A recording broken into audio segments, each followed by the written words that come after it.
मुलीच्या शिक्षणाचा खर्च करायला तिचा काय बाप गेलाय का? सगळ्यांनी बघून हे तुमच्या खाली ही जी निष्ठा आहेत ना, स्वतःच्या मुलाच्या शिक्षणासाठी सुद्धा निष्ठानं ढळून नेला हा संघर्ष येता इथं आपण सगळेजण बसलेलो आहेत किंवा संपूर्ण महाराष्ट्रात जेवढा मराठा समाज आहे, मी आता खात्रीनं सांगतो, पत्रकार म्हणून सांगतो की आपल्या सगळ्या मराठ्यांचं भवितव्य एका महान व्यक्तीच्या हातामध्ये अत्यंत सुरक्षित आहे.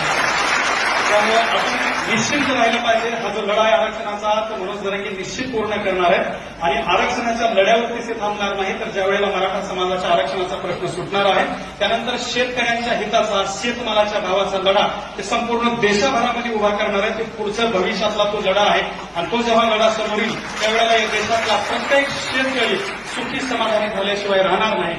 असा एक मोठा मूर्तिमंत आणि निष्ठावंत व्यक्ती आज आपल्याला आपल्या गावामध्ये आलेला आहे, भेटलेला आहे. मी आदरणीय मनोज दादांना विनंती करतो की आपण जमलेल्या तमाम मराठा बांधवांना मार्गदर्शन